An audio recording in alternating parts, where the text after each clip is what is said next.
జీవముగా దేవుని ఆరాధించడానికి దేవుని సన్నిధికి చేసిన ప్రతి సహోదరికి సోదరి మనందరికీ వందనాలు తెలియపరుస్తున్నా. ప్రార్థన చేసుకుందామండి.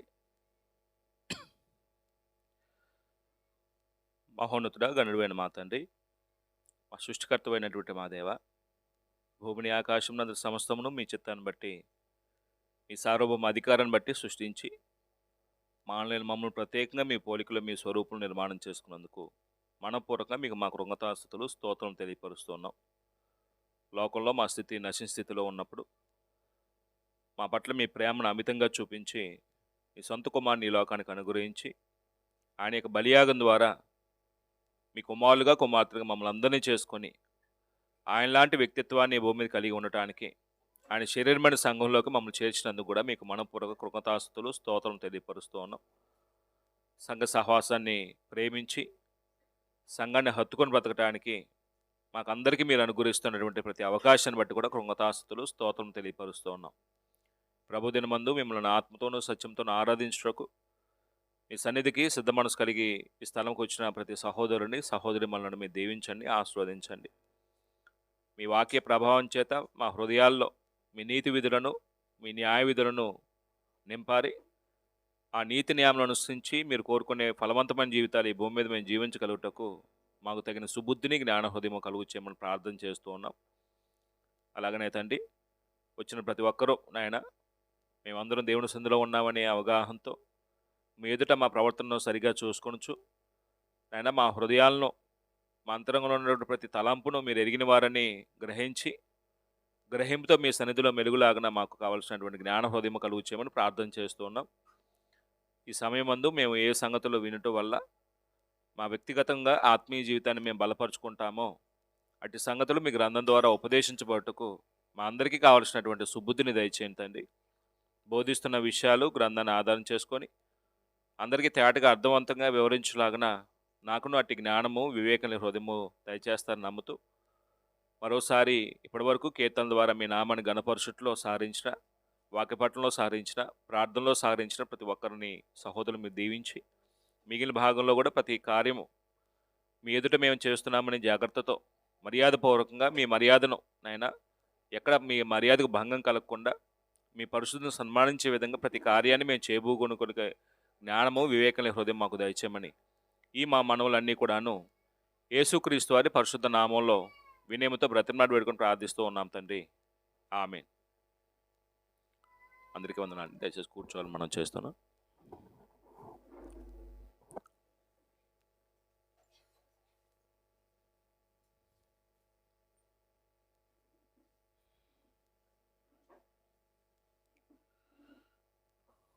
జూమ్లో పాల్గొన్న వారికి కూడా వందనాలు. మాట క్లియర్గా ఉందో? జూమ్లో పాల్గొన్నవారు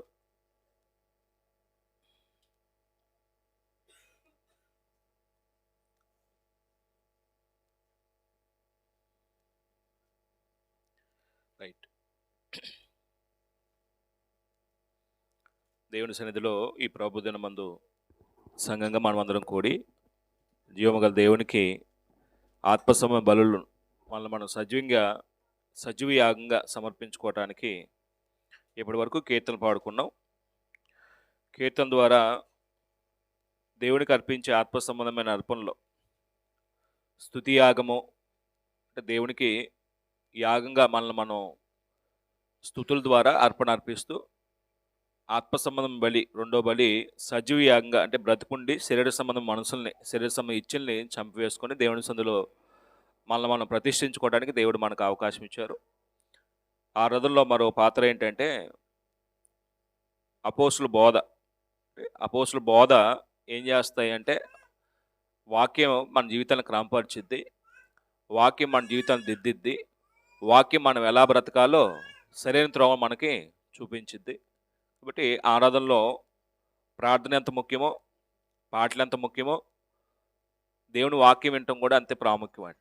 అంటే ఎక్కడ కూడాను ఆరాధనకు సంబంధించి ప్రార్థన నిర్లక్ష్యం చేయకూడదు, పాటలో నిర్లక్ష్యం చేయకూడదు, బోధన నిర్లక్ష్యం చేయకూడదు. ప్రభు మరణానికి జ్ఞాపకం చేసుకునే చర్య అది ఆజ్ఞాపూర్వకంగా ప్రభు ఇచ్చినది కాబట్టి దాన్ని నిర్లక్ష్యం చేయకూడదు. మన వర్ధిల్లు కొలది దేవునికి ఇచ్చే విషయంలో ఇచ్చుట అనేది దేవుడు మనకి ఇచ్చినటువంటి ఔదార్య కార్యంలో గొప్పది కాబట్టి ఇవ్వటం దేవునికి నిర్లక్ష్యం చేయకూడదు. సంఘమంతా కలిసి సహవాసం చేయటం కూడా నిర్లక్ష్యం చేయకూడదు. ఈ 6 విషయాలు అపోస్తల కార్యం సంఘం ప్రారంభమైనటువంటి అపోస్తల కార్యం 2వ అధ్యాయంలో ఉన్నటువంటి అక్కడ యెరూషలేములో ప్రారంభమైన సంఘం అనతి కాలంలో విస్తరిస్తూ ప్రతి స్థలంలో వాళ్ళ ఆరాధన కూడినప్పుడు ప్రతి ఆదివారం ఈ విషయాల్ని తూచే తప్పకుండా పాటించే విధానాన్ని మనం బైబిల్లో చూస్తూ ఉంటాం. అంటే ఇవన్నీ ఒకచోట రాయబడలేదండి. వాస్తవానికి పాటలు ఒకచోట రాయబడి ఆ పాటల దగ్గరే ఆత్మ సంబంధమైనటువంటి సంగీతం అంటే గాత్ర సంగీతం గురించి ఆ పాటల దగ్గర రాయబడ్డాయి. ఇచ్చుడు గురించి ఇంకో చోట రాయబడ్డాయి. రొట్టె విరవటం గురించి ఇంకో చోట రాయబడింది. అలాగనే సహవాసం గురించి, ప్రార్థన గురించి ఇవన్నీ ఒక చోట కాదు రాయబడింది. అంటే ఆయా ఆయా చోట్ల ఏం చేయబడ్డాయి అండి రాయబడ్డట్టుగా చూస్తామండి. కాబట్టి ఈ విషయాలు మనం చదువుతున్నప్పుడు అర్థం చేసుకోవాల్సింది ఏంటంటే మనం ఆదివారం కూడుకున్నటువంటి ఈ స్థలం అనేది స్థలానికి కాదు ప్రాముఖ్యత, సమూహానికి ప్రాముఖ్యత. సమూహం అంటే ఈ సమూహం ఎవరి యొక్క అధికారం కింద కూడి ఉన్నాం? యేసుప్రభు యొక్క అధికారం కింద. యేసుక్రీస్తులోనికి బాప్తిసం పొందిన మనమందరము కూడా క్రీస్తుని ధరించుకొని ఉన్నాం కాబట్టి క్రీస్తుని ధరించుకున్న మనము దేవునికి నివాసస్థలంగా ఉండటానికి ఒక ఆత్మ సంబంధంగా ఏం చేయబడుతున్నాం? ఇక్కడ కట్టబడుతున్నాం. అంటే ఇది భౌతిక సంబంధ మందిరంగా మనం కూడుకోవటానికి ఈ బిల్డింగే తప్ప దేవుడు నివసించడానికి కాదు. దేవుడు ఎక్కడ నివసించాలని కోరుకుంటున్నాడు అంటే మన అంతరంగంలో, మన హృదయాల్లో దేవుడు నివసించాలని కోరుకుంటున్నాడు. మనమే ఆయన ఆలయం. మన హృదయాల్లో దేవుడు నివసించాలని కోరుకుంటున్నాడు. కాబట్టి ఈ స్థలానికి కాదు ప్రాముఖ్యతనివ్వాల్సింది. గొప్ప బిల్డింగ్ అయితేనే దేవుడు అక్కడ ఉంటాడు, గొప్ప బిల్డింగ్లో దేవుడిని ఆరాధిస్తేనే అది దేవుడి ఘనత అనుకోవటం ఆత్మ సంబంధమైన ఆరాధకుడు యొక్క లక్షణం కాదండి. బిల్డింగ్ కాదు ఇక్కడ చూడాల్సింది. దేవుడు మన హృదయాంతరంగా ఎరిగినవాడు కాబట్టి మన హృదయం దేవుని సంధికి వస్తున్నప్పుడు, మన మనస్సు దేవుని సంధికి వస్తున్నప్పుడు, మన మనస్సాక్షి దేవుని సంధికి వస్తున్నప్పుడు అది ఎలా ఉన్నదనేది ఆత్మపరిశీలన చేసుకొనొచ్చు. దేవుని ఎదుట ఒకవేళ మన మనస్సాక్షి ఏదైనా విషయంలో ఆరోపణ చేస్తూ ఉంటే, దోషరూపంతో ఉంటే ఆ దోషరూపణ స్థితిని ఏం చేయాలి? తీసేసుకొని నిర్మలమైన మనస్సాక్షి ఇచ్చే ప్రత్యుత్తంతో దేవుడిని ఏం చేయాలని ఇక్కడికి వచ్చి ఆరాధన చేయాలండి. అంటే దోషభరితమైన హృదయంతో దేవుడిని ఆరాధించడానికి ప్రయత్నం చేస్తే అది యాంత్రికమైన ఆరాధన అయితే తప్ప అది యథార్థమైన ఆరాధన, ఆత్మతో సత్యంతో జరిగించే ఆరాధన అవదండి. ఇప్పుడు 6 రోజులు మనకి ఇష్టం వచ్చినట్టుగా జీవించి 7వ రోజు ఈ ఆదివారం ప్రభుదినం మొదటి రోజున ఇలాగ మనము ఆరాధన వచ్చేసి దేవుడా నా ఆరాధన అంగీకరించు అంటే దేవుడు అంగీకరిస్తాడా?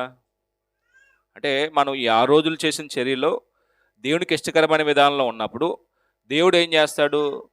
నా పిల్లలు నన్ను ఆరాధించడానికి ఒక ఆత్మ సంబంధంగా కట్టబట్టడానికి వస్తున్నారు కాబట్టి వారి మధ్య నేను నివసించాలని దేవుడు ఇష్టపడతాడండి. అలా కాకుండా మనం 6 రోజులు మనకి ఇష్టం వచ్చినట్టు జీవించేసేసి మనం నచ్చినట్టుగా మన జీవన విధానం మనకి ఇష్టం వచ్చిన విధంగా కొనసాగిస్తూ ఇక్కడికి వచ్చేసి ఆరాధన చేయటానికి పూనుకుంటే అది యాంత్రికమైన ఆరాధన అయితే తప్ప దేవుడు కోరినటువంటి ఆరాధన అవదండి.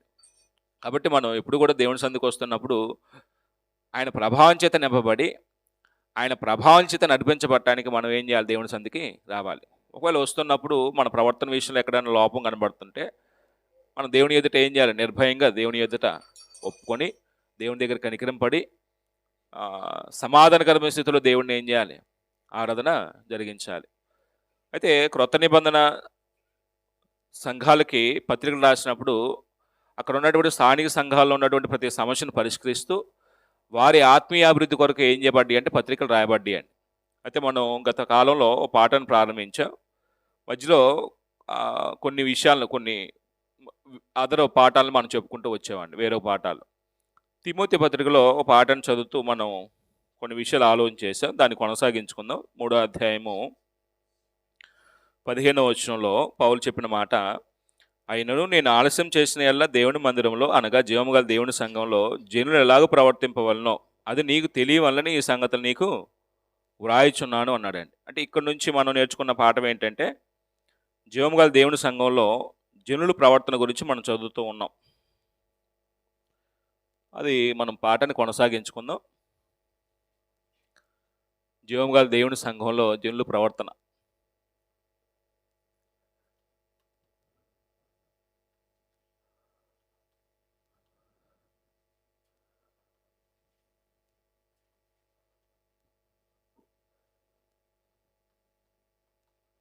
జనుల ప్రవర్తన.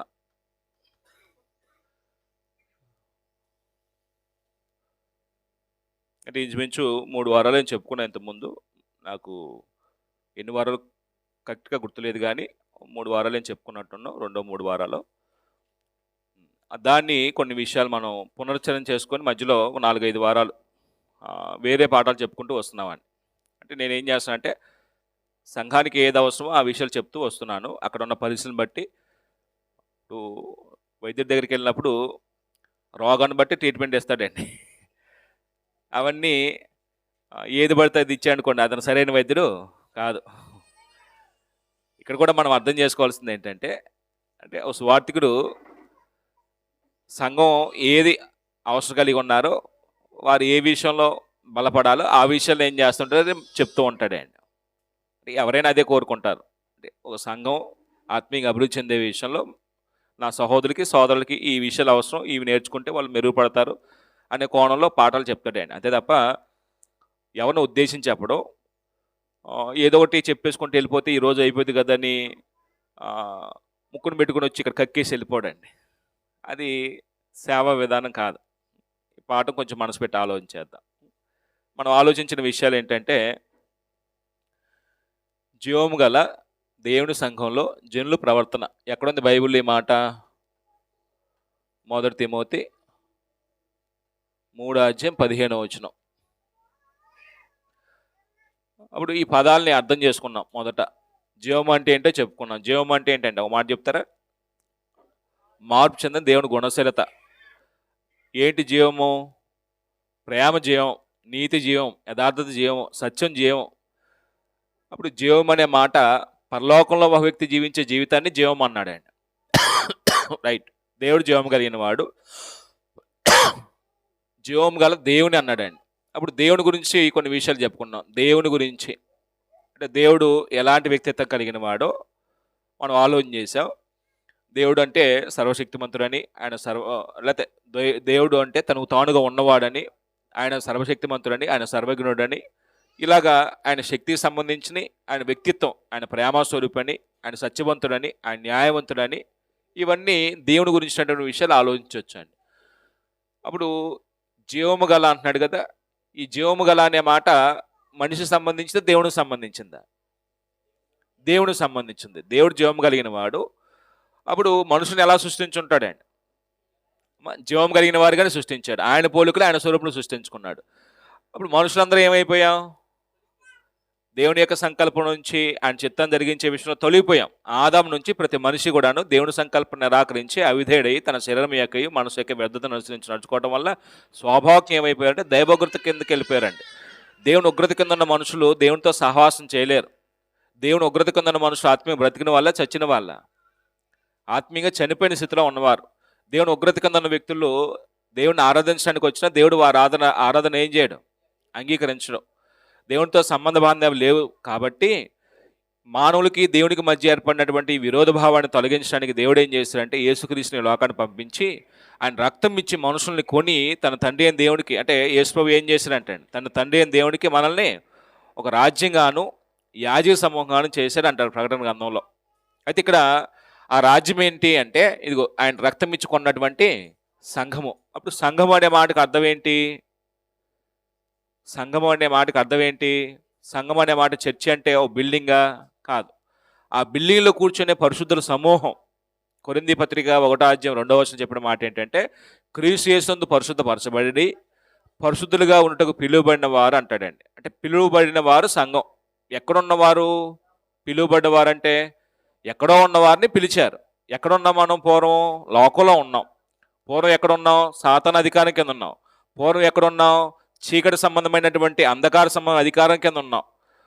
భ్రష్టత్వంలో ఉన్నాం, పాప స్థితిలో ఉన్నాం. అంటే ఇలాగా సాతాను యొక్క అధికారం కింద ఉన్నాం.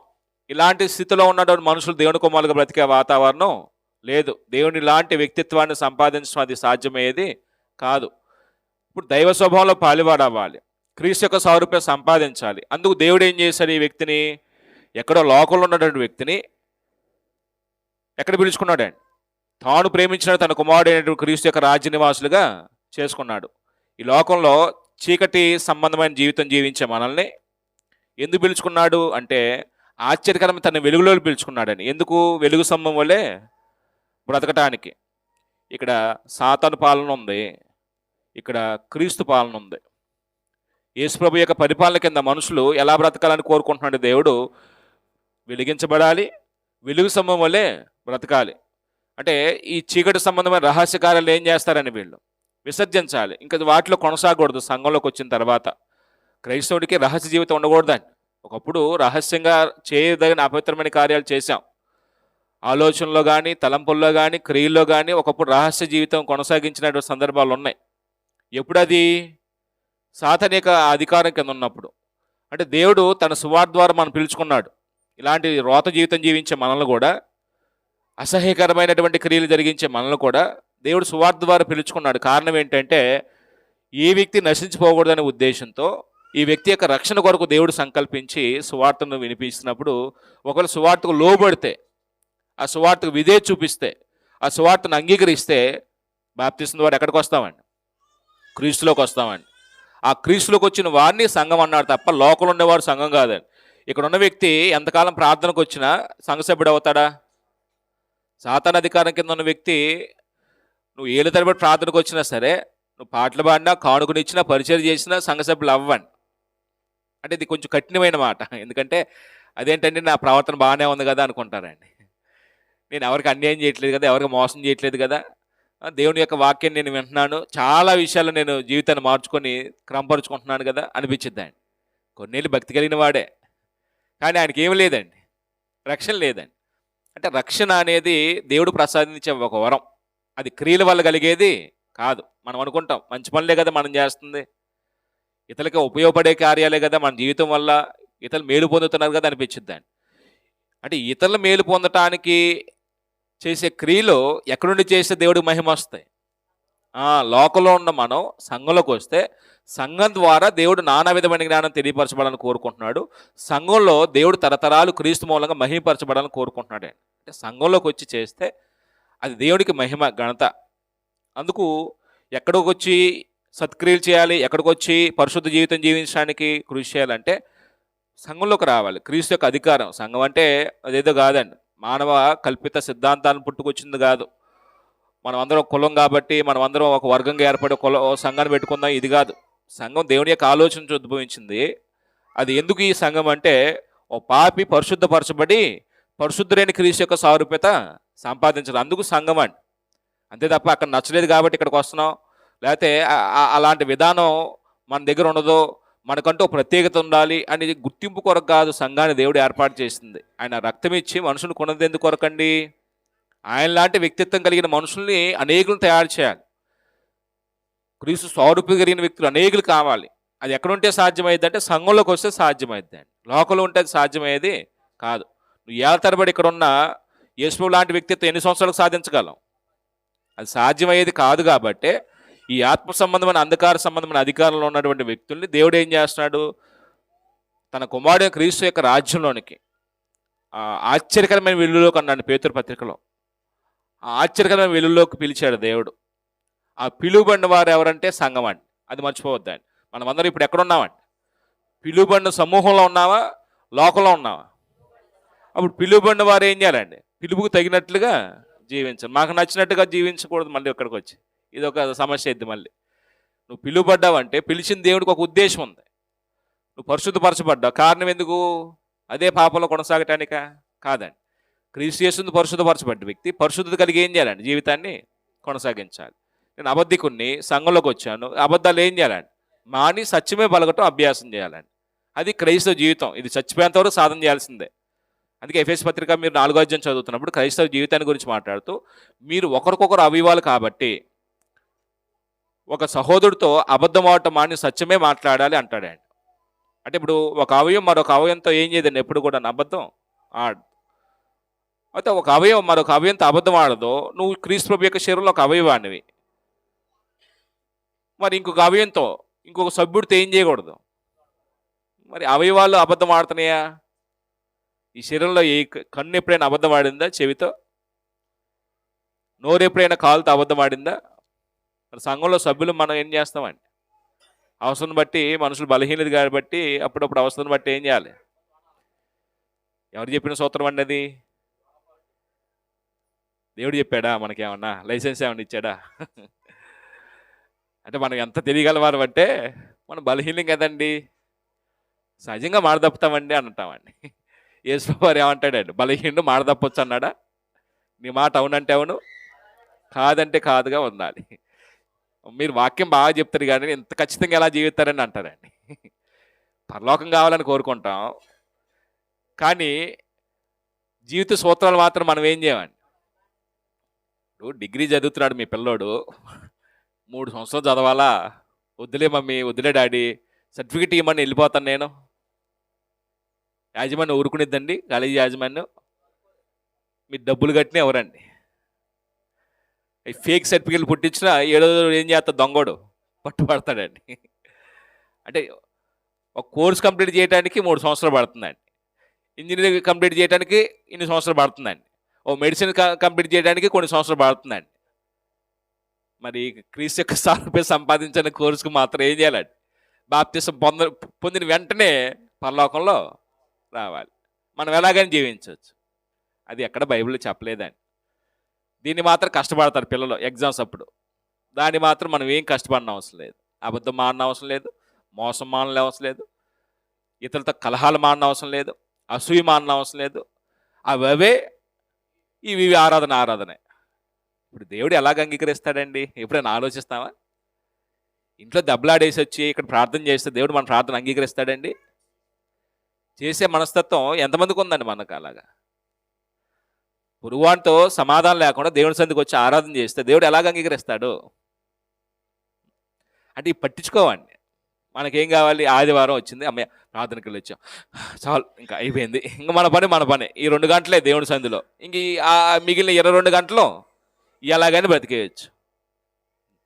దేవుడు ఎలాగ అంగీకరిస్తాడు మరి? ఇది అటెండెన్స్ కొరక వచ్చేది? పోనీ అటెండెన్స్ కొరకు అటెండెన్స్ బట్టి పరలోకం ఇస్తే మనం ఏం చేస్తామండి? ఆరాధన జీవితంలో ఎప్పుడు మానవండి. ఎందుకంటే ఈ అటెండెన్స్ ఎక్కడ నడిపించింది? పరలోకం నడిపించింది. ఇప్పుడు అటెండెన్స్ కావాలా? వ్యక్తిత్వాన్ని చూస్తున్నాడు దేవుడు. అది చూడాలండి. ఎందుకంటే సంఘం అంటే ప్రత్యేకించబడిన వారండి. బ్రతుకులో కూడా ఏం కనబడాలండి? ప్రత్యేకత కనబడాలండి. లోకమే, సంఘమేనండి. లోకాన్ని ఎక్కడ తేకూడదండి. ప్రస్తుతం లోకం ఏదో సంఘం ఏదో తెలియని పరిస్థితి అయిపోయిందండి. లోకంలో జరిగే కార్యక్రమాలు కూడా ఎక్కడ జరుగుతున్నాయండి? సంఘంలో జరుగుతున్నాయండి. అదే ఇదే ఏది అర్థం కాని దుర్భరమైన పరిస్థితి వెళ్ళిపోయిందండి ప్రస్తుత సంఘాల పరిస్థితి. అప్పుడు జనులు ప్రవర్తన, జనులు ఎవరండి జనులు? ఆ జనుల గురించి బైబిల్లో కొన్ని ప్రత్యేకమైన మాటలు ఉపయోగించాడు. ఎఫెసు పత్రికలో చెప్పాడు, దేవుని ఇంటివారు అంటాడు, దేవుని గృహం అన్నాడు, దేవుని వ్యవసాయం అన్నాడు. కొరింథీ పత్రికలో, పేతురు పత్రికలో అయితే సజీవమైన రాళ్ళు అన్నాడు. ఇట్లా చాలా చెప్పారండి. పరిశుద్ధపరచబడి ఏర్పరచబడిన వారు అన్నాడు, పిలువబడిన వారు అన్నారు, రాజులని యాజక సమూహం అన్నాడు.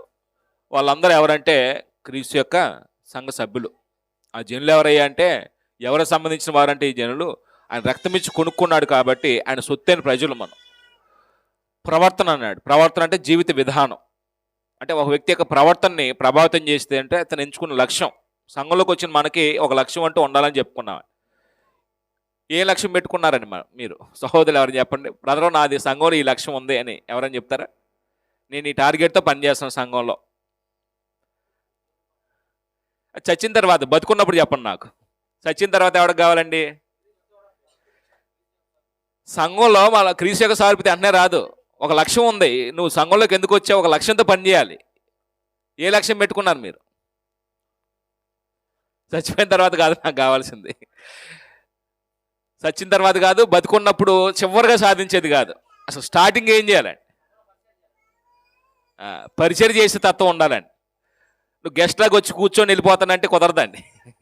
ఇప్పుడు మనం ఏం చేస్తామంటే పరిచయం చేయడానికి ఇష్టపడమండి, గెస్ట్లుగా ఉండటానికి ఇష్టపడతామండి. అంటే మనం నిర్ణయం తీసుకొని బాప్తిసం పొందుతున్నప్పుడే 7 పనులు ఉన్నాయి కదండి, ఉన్నాయా లేవా? నేను కనీసం పరిచయం చేసేవాడికి ఉండాలి సంఘంలో. వీళ్ళు ఎవరైనా గొప్పవారు అయ్యి ఉండాలంటే మొదట ఏం చేయమని యేసుప్రభువు వారు ఎక్కడి నుంచి ప్రారంభం అవ్వాలండి? కింద నుంచి పైనుంచి రావాలా? మనం ఏం చేస్తామండి? వచ్చి ఇలా చూస్తామండి. వెనకాల చేతులు పెట్టుకొని చూస్తామండి, అబ్జర్వేషన్ చేస్తామండి. సంఘాల్లో పరిచయం చేసే వాళ్ళు ఎక్కువ, పెత్తనం చేసే వాళ్ళు ఎక్కువ ఉంటారా? క్రీస్తు సంఘాలు ఎందుకు ఎక్కువ మంది ఇష్టపడతారు చెప్పనా? చాలా చోట్ల ఇదే ప్రాబ్లం అండి. ఏంటంటే ఇక్కడ ఒక వ్యక్తి పీఠం కట్టమని, ఇంద్రుడు, చంద్రుడు, సూర్యుడు, వీరుడు ఇతను లేకపోతే సంఘం లేదు అనమని. స్వార్థుడు అతిథుడేం కాదండి. ఎవరికి ఇచ్చిన తలాంతులు బట్టి వాళ్ళు ఏం చేస్తారు, సంఘంలో పని చేస్తారండి. మనం అందరం అవయవాలు. ఏ అవయవాన్ని గొప్పగా చేద్దాం చెప్పండి? క్రీస్తు శరీరంలో ప్రతి అవయవం సమానమైందా? ఒక అవయం గొప్పది, ఒక అవయం తక్కువైంది ఎక్కడైనా ఉందా? మానవుని శరీరంలో ఏ అవయాన్ని గొప్పగా ఎంచుదాం, ఏ అవయం తక్కువదిగా చూద్దాం? జుట్టు ఎప్పుడు పెరుగుతూ ఉంది, అస్తమానం తీసేద్దామా? విలువ లేని ఇది తీసేద్దామా? ఈ గోర్లు అస్తమానం పెరుగుతుంటాయి, ఎందుకు వ్యర్థంగా తీసేద్దామా? గోరు లేకుండా ఉంటే బాగుండేద్దా? ఈ గోరు వల్ల కూడా పని ఉండేది అని తెలుసా? మీరు స్త్రీలు శూద్రులు దారం ఎక్కించినప్పుడు దేన్ని పెట్టి లాగుతారండి? గోరు అవసరం అండి. పొరపాటున ఏదైనా ముళ్ళు గుచ్చుకుందని రోడ్డు మీద వెళ్తున్నప్పుడు సన్న ముళ్ళు కనబడదండి, ఏది అవసరం అండి? గోరు అవసరం అండి. అది ఉంటే ఈజీ పని అయిద్దండి. అంటే పని లేని అవయవం దేవుడు ఏది పెట్టలేదండి. ప్రతి అవయవానికి పని ఇచ్చాడు, ఆ పని చేసి ఘనతను అందుతుందండి. ఎక్కువ పని చేసింది ఎక్కువ గంట ఏం రాదు, తక్కువ పని చేసింది తక్కువ గంట ఏం రాదు. దాని పని నిమిత్తం నిర్మాణం చేయబడ్డప్పుడు అలా పని చేయటం వల్ల దేవుడు ఏం చేస్తాడు, మెచ్చుకుంటాడండి. అంతే, మనుషుల మెప్పు కాదు ఇక్కడ ఆశించాల్సింది. నేను వాక్యం చెప్పినంత మాత్రం నేను గొప్పవాడిని కాదు. నాకు ఇచ్చిన తలాంతులు బట్టి నేను పని చేయాలి. నాకు ఇవ్వబడిన తలాంతులు బట్టి దేవుడికి నేను ఏం చేయాలి, లెక్క అప్పచెప్పాలండి. మీకు ఇవ్వబడిన తలాంతులు బట్టి మీరు ఏం చేయాలి, సంఘంలో పరిచయం చేసే సామర్థ్యం ఉంటే పరిచయం చేయాలి. ఒకవేళ కాస్త వాక్యం తెలిసింది, ప్రవచించగలిగే, సువార్త చెప్పగలిగే సామర్థ్యం దేవుడు మీకు ఇచ్చాడు, బయటికి వెళ్ళి ఏం చేయాలండి? ఆత్మీయంగా బ్రతుకుతూ కొంతమందికి సువార్త ప్రకటించాలండి. బ్రతికేవాడు ప్రకటించగలం, బ్రతికినప్పుడు మనం ఏం చేయలేమండి, చెప్పలేమండి, సిగ్గుపడతామండి. ఒకవేళ వాక్యం నేర్చుకున్నాం, పుస్తకాల మీద కూడా కొంత అవగాహన వచ్చింది, సంఘంలో ఏం చేయొచ్చండి? అప్పుడు బోధకులు అంటే బోధ చేసే స్థాయికి వస్తామండి. బోధ చేసే సామర్థ్యం ఇస్తే కొంచెం వాక్యం తెలియండి. దీనికి ప్రాథమిక విషయాల కంటే కొంచెం లోతైన విషయాలు తెలియాలి. బోధ చేయాలంటే సంఘానికి బోధించాలి, ఆత్మీయంగా జీవితాలు కట్టడానికి. బోధ చేసే విషయంలో బోధ ఏదో ఒక లక్ష్యం పెట్టుకోవాలండి. ఒకవేళ మనకి బోధ చేసే సామర్థ్యం లేదు, దేవుడు కొంచెం ఆర్థికంగా ఇచ్చాడు అనుకోండి. ఆర్థికంగా ఇచ్చినప్పుడు ఎవరైనా ఏం చేయాలండి? కరుణించాలండి. సంఘంలో ఎవరైనా ఇబ్బందుల్లో ఉంటే వారి యొక్క క్షేమ సమాచారం తెలుసుకోవాలండి, వాళ్ళ యొక్క అవసరాలు పాలివారు అవ్వాలండి. ఒకవేళ ఇంకెక్కువ అధికంగా ఇచ్చాడు దేవుడు, పంచిపెట్టే సామర్థ్యం ఉంటే ఇతరులకి, కొంతమందికి దేవుడు రాబడి అభివృద్ధి చేస్తాడండి. అంటే సంఘం యొక్క క్షేమాభివృద్ధి కొరకు ఏం చేస్తాడంటే, బ్రదర్ ఏదైనా క్లాస్ పెట్టిన, ఏదైనా మీటింగ్ పెట్టినని ఆదివారం ఇచ్చేదానికంటే ఎడిషనల్గా ఇవ్వడానికి సంబంధం పంచిపెట్టడం అంటే ఏదో పని చేయాలండి. హెచ్చరించడం ఈ సంఘ పెద్దలు చేసే పని, సంఘంలో వయసులో ఉన్నవారు చేసే పని, పై విచారణ చేయటం అని సంఘ పెద్దల పని. 7 పనులు ఉన్నాయండి. ఏదో పని చేయటం ఒక లక్ష్యం పెట్టుకోవాలండి. లేదా ఆదివారం వెళ్ళేసిపోతున్నాం కదా అంటే 7 పనులు ఒక పని కాదండి. కొన్ని చోట్ల చందా లెక్క పెడతాం అంటారండి. 7 పనులు ఉందండి ఆ పని. లేని కాదు చెప్పాల్సింది, మనం ఉన్నది ఏం చేస్తారో చెప్పాలండి. ఇవన్నీ చేస్తే ప్రాపర్గా పరిచయం నుంచి ప్రారంభించాం, కొంచెం సువార్త ప్రకటిస్తున్నాం, కొంచెం బోధ చేసే సామర్థ్యం వచ్చింది. ఒకవేళ ఓ పక్క నుంచి దేవుడు ఆర్థికంగా ఇస్తే కరుణిస్తున్నాం పేదల్ని, పేద సహోదరుల్ని, కొంచెం ఎడిషనల్గా ఇచ్చే సంఘం క్షేమార్థి కొరకు ఉపయోగపడుతున్నాం. ఇవన్నీ ఎవరు కొనాలండి? దేవుని కొనాలి, యేసుప్రభు యొక్క కొనాలండి. అప్పుడు ఇవన్నీ ప్రాపర్గా చేస్తూ చేస్తూ చేస్తూ వెళ్తే ఏది సాధిస్తాం అప్పుడండి. ఇవేమి చేయకుండా ఒకసారి వచ్చేసి దాన్ని క్రీస్తు యొక్క సారూప్యత, క్రీస్తు యొక్క సారూప్యత సంపాదించడం అనేది పరిచయం నుంచి రావాలండి. యేసుప్రభు పరిచయం చేస్తూ ఆ స్థాయికి వెళ్ళాడా? సింహాసనం మీద కూర్చున్నాడా? ఒకేసారి సింహాసనం మీద కూర్చున్నాడా? పరిచయం చేసే విషయంలో చివరి చేశాడా? దేవుడు ఈ భూమి మీదకి యేసుప్రభుని పంపించిన తర్వాత ఆయన పరిచయం చేస్తూ ప్రారంభించండి ఆయన జీవిత చర్య. సామాన్యమైన జీవితం, అనేకమైన శ్రమలు, అనేకమైన ఇబ్బందులు, ప్రతికూల పరిస్థితులు, వాటన్నిటిని బట్టి దేవుడు ఆయనకి ఏమి ఇచ్చాడండి? ఆయన సింహాసనమే కూర్చొని పెట్టుకున్నాడు, కుడిపార్శ్వన. ఆయన అంత హెచ్చించాడండి. ఎబ్రీ 12 అదే చెప్తాడు. పాపాత్మలు తనకు వ్యతిరేకంగా చేసిన తిరస్కారం అంతా యేసుప్రభు ఏం చేశాడండి? ఆయన ఓర్చుకున్నాడు, సహించాడండి, తిరస్కారాన్ని భరించాడండి, ఆయన తిరుగుబాటు చేయలేదండి. అవన్నీ సహించటం వల్ల దేవుడు ఆయనకి ఇచ్చిన ఏంటంటే తన కుడిపార్శ్వన ఆ స్థాయిలో సింహాసనాసీనుడిగా చేస్తాడే. అంటే దేవుడు మహిమని ఇస్తాడే. మనల్ని కూడా దేవుడు ఏం చేయడు, వదిలిపెట్టాడు. మనం చేసిన ప్రతి చర్యను బట్టి దేవుడు ఏం చేస్తాడు, ప్రతిఫలం ఇస్తాడే. అంటే ఏదో ఒకటి చేయాలండి. ప్రవర్తన మనం క్రమపరిచేది ఏంటంటే, ఒక విద్యార్థి జీవితాన్ని ప్రవర్తన ఏది ప్రభావితం చేస్తుంటే అతను ఎంచుకున్న లక్ష్యం అండి. లక్ష్యం లేనివాడు ఏం చేస్తాడు, బడికి వెళ్ళి వస్తాడు, లేకపోతే కాలేజీకి వెళ్ళి వస్తాడు, ఇంక ఈ చదువు లేదు, ఏముండదండి.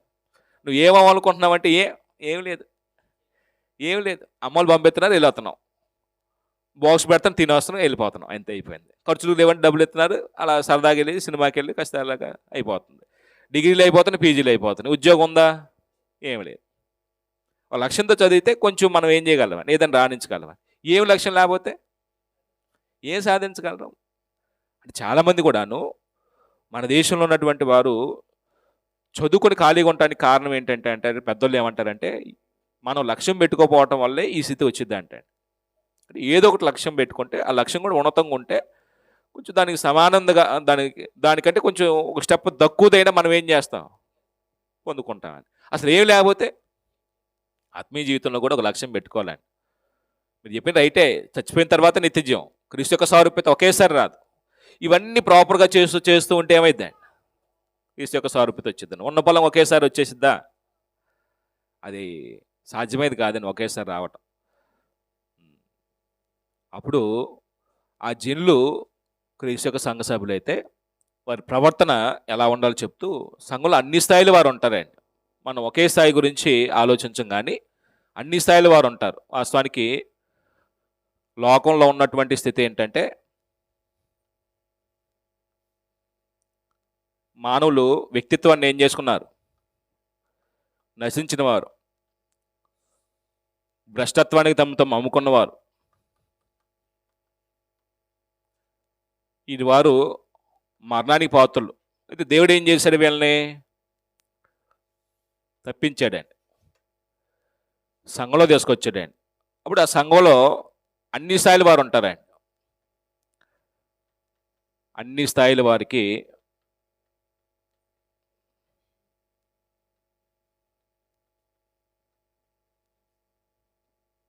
అన్ని స్థాయిల వారిని గురించి, వారి ప్రవర్తన గురించి బైబిల్ చెప్తుందండి. అంటే అన్ని స్థాయిలు అంటే మనం చెప్పుకునే ఏంటంటే, ఒకటి వృద్ధుల గురించి ఆలోచన చేశాం, వృద్ధులు. 2 వృద్ధ స్త్రీల గురించి చెప్పుకున్నాం.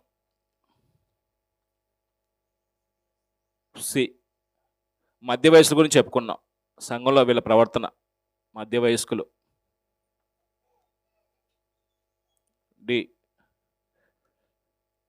యవన స్త్రీల గురించి చెప్పుకున్నాం.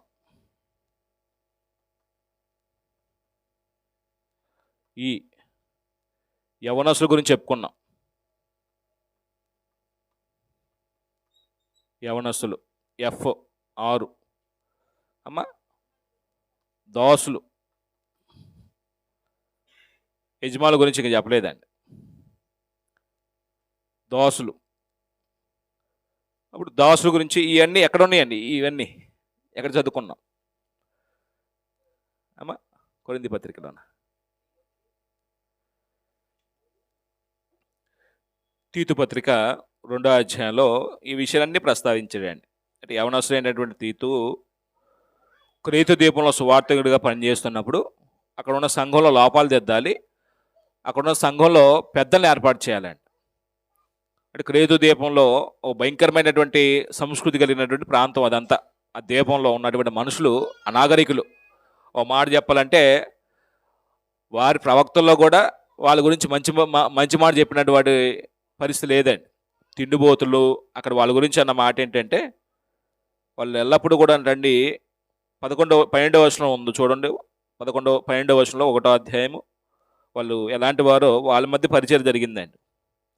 వారిలో ఒకడు అనగా వారి సొంత ప్రవక్తలో ఒకడు ఇట్లైన, క్రేతులు ఎల్లప్పుడూ ఎలాంటి వాళ్ళు అంటే వాళ్ళు అబద్ధికులను, దుష్టమృగములను, సోమరులకు తిండిబోతులై ఉన్నారు.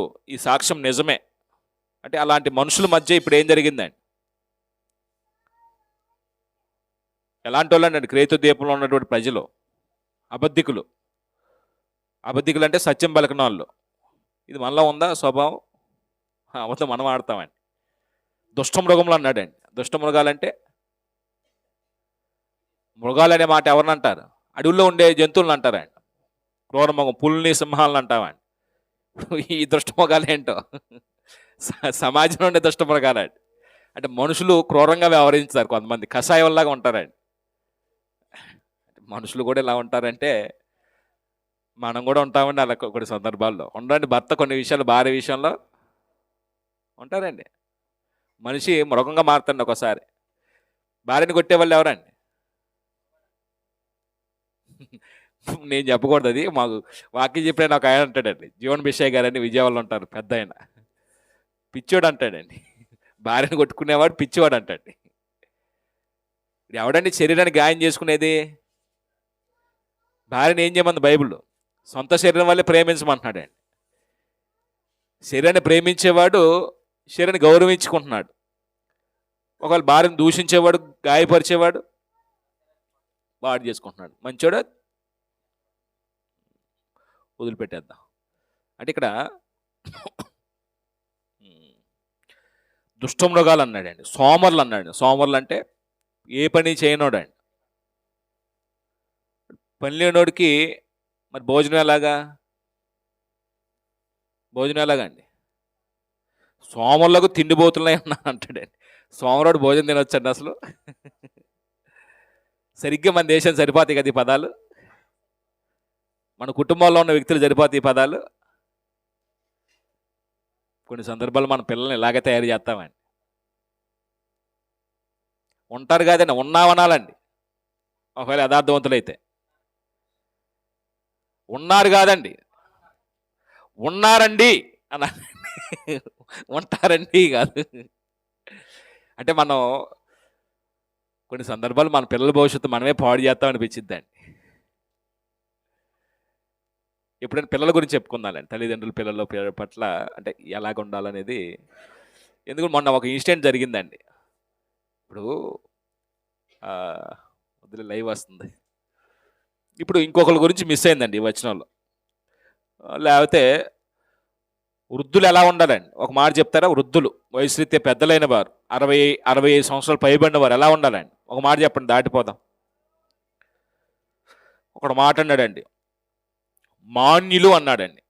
అదే చెప్తాను, మాన్యులు అంటే గౌరవించబడిన వారుగా ఉండాలండి. నీ మాటలు ఎవరన్నా విన్నప్పుడు నిన్నేం చేయాలండి? నీ మాటలు బట్టి గౌరవించాలండి, నీ ప్రవర్తన బట్టి గౌరవించాలండి. బుద్ధి మంచిదే ఉండాలండి, వయసులో పెద్దోళ్ళకి ఎలాంటిదే ఉండాలండి, మంచి బుద్ధి కలిగిన అన్నారు. వృద్ధ స్త్రీలకు చెప్పిన మాట ఏంటండి? వృద్ధ స్త్రీలకు చెప్పిన మాట ఏంటండి? కొండిగత్తులుగా ఉండకూడదు. ఒకవేళ కొన్ని ప్రాంతాల అలవాటు ఉంటే దాన్ని మానుకోవాలి, త్రాగుడు. యవనస్తులకు చెప్పిన మాట ఏంటి? మధ్య వయసులకు చెప్పిన మాట ఏంటండి? మధ్య వయసులకి ప్రతి స్థలంలో ప్రార్థన చేస్తున్నప్పుడు కొన్నిటిని మానుకొని హృదయాన్ని దేవుని ఎదుట నిర్మలంగా ఉంచుకొని ప్రార్థన చేయాలండి. యవన స్త్రీలకి చెప్పిన మాట ఏంటండి? యవన స్త్రీలకి అంటే యవన స్త్రీలు వృద్ధ స్త్రీలు హెచ్చరించాలి యవన స్త్రీలని. సంఘంలో ఇలా ఉండకూడదమ్మా, ఇలా ఉండాలి, ఇలా ఉండాలని. సువార్తికుడు కాదు హెచ్చరించాల్సిన పని అక్కడ చెప్పింది. సువార్తికుడు వృద్ధ స్త్రీలకు చెప్తే వృద్ధ స్త్రీలు ఏం చేయాలండి? యవనస్తురాంటికి చెప్పాలండి. అప్పుడు యవనస్తురాంటు ఒకవేళ ఎక్కడైనా లోపం ఉన్నప్పుడు అది సరి చేసుకోవాలండి. యవనస్తుల గురించి చెప్పాడండి. యవనస్తుల గురించి ఏం చెప్పాడు? స్వస్థ బుద్ధి గలవారే ఉండాలని చెప్పాడు. నీళ్ళ గురించి కూడా అంటే ప్రతి ఒక్కరికి పదం చెప్పాడు, స్వస్థ బుద్ధి. ఒకవేళ ఆరోగ్యకరమైన బుద్ధి లేదనుకోండి యవనస్తులకి, సంఘంలోకి అలాంటి ఆరోగ్యకరమైన బుద్ధి లేనోడు సంఘంలోకి వచ్చాడు, మారు మనసు లేదు, ఎలా ప్రవర్తిస్తారు? లోకంలో ఎలా ప్రవర్తిస్తారు అలా ప్రవర్తిస్తారండి. సంఘాలు ఏమవుతాయండి? అప్పుడు చాలా పాడవుతాయండి, అపహాస్య పాలైద్దండి సత్యం. ఆ మార్గం తృణీకరించబడిద్దండి మనుషులు ఎదుట. అందుకే మారు మనసు లేని వాళ్ళు సంఘంలో చాలా ప్రమాదం అంటాడండి యేసుప్రభు వారు. అంటే ఇప్పుడు దాసుల గురించి చెప్పుకున్నాం. దాసుల గురించి ఏం చెప్పుకున్నాం? దాసులు అంటండి ఎదురు మాట చెప్పకూడదు, ఏమి అపహరణ, దొంగబుద్ధి ఉండకూడదండి, యజమానులు ఏదైనా తీసేసుకోవటం కక్కుర్తి ఉండకూడదండి. నువ్వు ఎక్కడ పని చేస్తున్నప్పుడు ఎవరు లేరు కదని చూసి దేవులో పెట్టుకుని ఏం చేయకూడదండి, దొంగిలించి తీసుకువెళ్ళకూడదండి. అంటే ఇవన్నీ మనం చెప్పుకున్నాం, జస్ట్ ఒక్కొక్కటి జ్ఞాపకం చేసుకున్నాం. ఇవన్నీ లోపాలు కాదా? లోపాలేనండి. మరి సంఘంలో ఈ లోపాలతో వృద్ధులుంటే, వృద్ధ స్త్రీలుంటే, మధ్య వయస్కులుంటే, యవనస్తులుంటే, యవనస్తురాండ్రుంటే, దాసులుంటే సంఘంలో అమ్మ ఈ లోపాలతోనే సంఘంలో కొనసాగుతున్నారు అనుకోండి. ఒకవేళ నిద్రపోతున్న వాళ్ళు ఒకసారి మేలుకొని ఆలోచించండి. ఈ లోపాలతోనే సంఘంలో కొనసాగుతుంటే సంఘం ఏమైద్దండి? వాస్తవానికి దేవుడు కోరుకున్న విధంగా ఆత్మీయంగా ఎదగదండి. ఇంకోటి ఏంటంటే ఆ సంఘంలో సంఘ పెద్దలు ఏర్పడతారండి. ఆ సంఘంలో సంఘ పెద్దలు అర్హత కలిగిన వారు ఏర్పడతారండి. భారతదేశంలో క్రీస్తు వివేక సంఘాల్లో సంఘ పెద్దలు ఏర్పడలేకపోవడానికి కారణం ఏంటంటే ఇలాంటి లోపాలు చాలా మందిలో కనబడుతున్నాయండి. వయసు వస్తుంది కానీ బుద్ధిలో మార్పు ఉండట్లేదండి, ప్రవర్తనలో మార్పు ఉండట్లేదండి. అంటే ఇప్పుడు ఒకవేళ తల్లిదండ్రులు బాగున్నా పిల్లల ప్రవర్తన బాగోట్లేదండి. ఒకవేళ పిల్లలు బాగున్నా తండ్రి ప్రవర్తన బాగోదండి. ఒకవేళ తల్లి ప్రవర్తన బాగోదండి. ఇట్లాగా ఎవరో ఒకళ్ళు ఏమవుతున్నారు? ప్రవర్తన విషయంలో ఇతరులకు అభ్యంతరకరంగా ఉంటున్నారు. అన్నీ బాగున్నా తీసుకెళ్ళి ఏం చేస్తారంటే విశ్వాస భ్రష్టత్వంలో ఏర్పడిన శాఖలతో వేయి పొందుతారండి. అలాంటి వ్యక్తి మన సంఘంలో పెద్దగా ఉంటానే అర్హుడా? సంఘ పెద్దగా ఉంటానే అర్హుడు కాదండి. విశ్వాస భ్రష్టత్వం వల్ల ఏర్పడిన శాఖతో నువ్వు ఏముంటే నువ్వేమని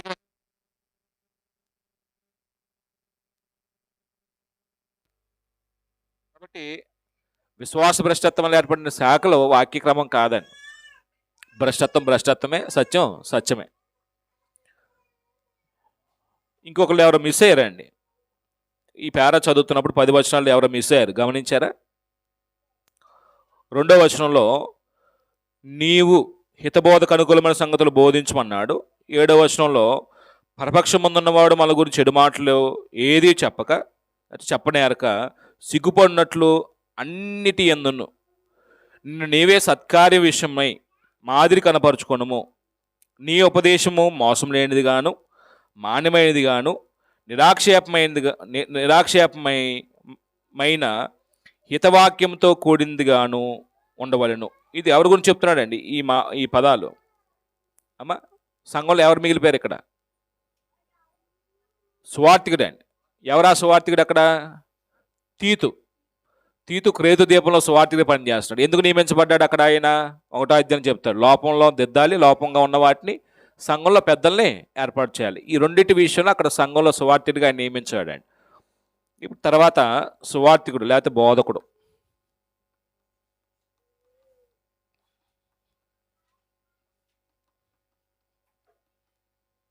అంటే 2 పాత్రలు చేస్తాడండి. సువార్తికుడేమో సువార్త ప్రకటిస్తున్నప్పుడు లోకంలో ఉన్న వారికి వాక్యం చెప్పి సంఘంలో తీసుకొస్తాడు, అది సువార్త ప్రకటన. సంఘంలోకి వచ్చిన వ్యక్తిని ఆత్మీయంగా పెంచేది బోధ చేసే పని బోధకుడు. 2 కూడా ఈ వ్యక్తి చేస్తాడండి. అప్పుడు ఈ సువార్తికుడు లేకపోతే ఈ బోధకుడు ఎలా ఉండాలని చెప్తాడంటే మొదట 2వ అధ్యాయం 1వ వచనం చెప్పిన మాట ఏంటంటే, సార్ చూడండి అక్కడ అన్నాడు, నీవు హితబోధకు అనుకూలమైన సంగతులను బోధించమన్నాడండి. అంటే ఓ సువార్తికుడు ఓ బోధకుడు వాక్యం చెప్తున్నప్పుడు ఒకటి హితబోధకు అనుకూలమైన సంగతులు బోధించాలి. సంఘంలో జీవం గల దేవుని సంఘంలో అనుకూలమైన హితబోధకు అనుకూలమైన సంగతులను బోధించాలి.